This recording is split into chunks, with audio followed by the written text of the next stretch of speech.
मैं अपने 20वें दशक से ट्रक ड्राइवर हूँ। इन सालों में मैंने कई अजीब बातें देखी हैं, जैसे रात में दिखने वाली अनजान उड़न वस्तुएं या आधी रात को मिले अजीब ड्राइवर वगैरह। लेकिन आज जो बात मैं साझा करने जा रहा हूँ वह अब तक मेरे साथ हुई सबसे डरावनी और सबसे अजीब घटना है, और यह एक ग्रामीण सड़क पर हुई थी। वह 09 का साल था। मैं करीब 30-32 का था। उस रात हमेशा की तरह मैं गाड़ी चलाते हुए रेडियो पर संगीत सुन रहा था। झपकी न आए इसलिए मैं थोड़ी कॉफी तैयार रखता था। उस वक्त सड़क बहुत सुनसान थी। मैंने देखा कि बाहर का कोहरा धीरे धीरे और घना हो रहा था, और मैं सोच रहा था कि क्या किनारे लगाकर थोड़ी देर रुककर आराम कर लूं। दृश्यता पहले ही बहुत खराब थी और मुझे लगा कि यह वीरान दूर दराज की छोटी सड़क है और आधी रात में यहाँ कोई खास नहीं होगा। इसीलिए ट्रक चलता रहा, लेकिन सुरक्षा के लिए मैंने रफ्तार फिर भी धीमी कर दी। चलते चलते मुझे एक तीखी कीटाणुनाशक जैसी गंध आई, मगर वह उससे भी ज्यादा नशीली सी थी। वह गंध इतनी चुभने वाली और घिनौनी थी कि जल्दी ही पूरे ड्राइवर के केबिन में फैल गई। मैंने फौरन खिड़कियां बंद कर दी, लेकिन कोई फायदा नहीं हुआ। वह गंध फिर भी अंदर आती रही। उस तेज जलन में लग रहा था कि मैं कभी भी उल्टी कर दूंगा, और मैं यह भी नहीं सोच पाया कि इतनी भयानक बदबू आखिर किस चीज से आ रही है। मैंने गाड़ी रोक दी।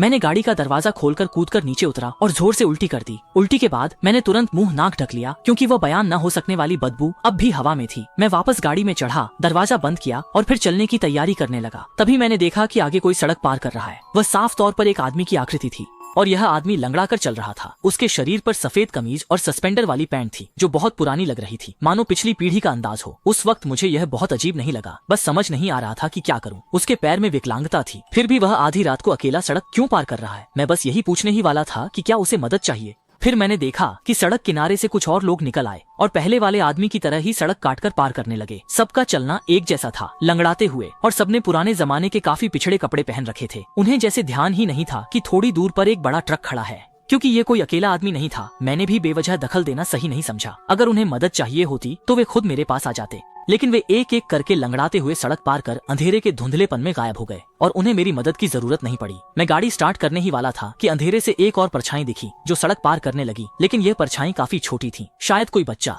मैं गाड़ी से उतर गया और चिंता में उस बच्चे पर नजर रखने लगा। उस बच्चे की चाल भी वैसी ही थी, लंगड़ाती हुई, और उसने पुराने घिसे पिटे बेमौसम कपड़े पहन रखे थे। जैसे ही वह सड़क की दूसरी तरफ पहुंचने वाला था, मैंने पुकारा, क्या तुम्हें मदद चाहिए? वह रुक गया और मुड़कर मेरी तरफ देखने लगा, लेकिन उसका चेहरा देखते ही मुझे पछतावा हुआ। वह बच्चा साफ था कि वह एक लाश थी। उसका चेहरा सड़ चुका था और उस पर कीड़े रेंग रहे थे। मैं दहशत में वहीं जड़ खड़ा रह गया, धीमे से अपनी बेवकूफी को कोसता रहा। सामने वाली चीज ने भयानक चीख निकाली और लंगड़ाते हुए मेरी ओर बढ़ने लगी, मगर उसकी रफ्तार तेज थी। मैं फौरन गाड़ी में वापस घुसा और दरवाजा बंद कर लिया। दरवाजा बंद करते ही वैसी ही भयानक चीखें एक के बाद एक गूंज उठी। चलती फिरती लाशों जैसी चीजें झुंड के झुंड अंधेरे से उमड़कर बाहर आने लगी। मैं फौरन एक्सेलरेटर दबाकर तेजी से स्टीयरिंग घुमाते हुए वहां से निकल गया। गाड़ी के बाहर उन चीजों के सारे चेहरे सड़गल चुके थे, जैसे बहुत पहले मर चुके शव हों। पता नहीं कब तक मैं तेज रफ्तार में भागता रहा। आखिर मुझे एक पेट्रोल पंप दिखा। गाड़ी वहां रोककर मैं ट्रक के अंदर जड़ होकर बैठा रहा। मेरा दिमाग और दिल दोनों ही बुरी तरह खून से भरे थे। अभी अगर मैं जरा भी धीमा हो जाता तो भगवान जाने क्या होता। लगता है इस अनुभव ने भी मेरी आंखें खोल दी। अब मैं मानने लगा हूँ कि यह दुनिया सच में बहुत दिलचस्प है। हमेशा कुछ न कुछ ऐसा होता है जिसे हम समझ नहीं पाते,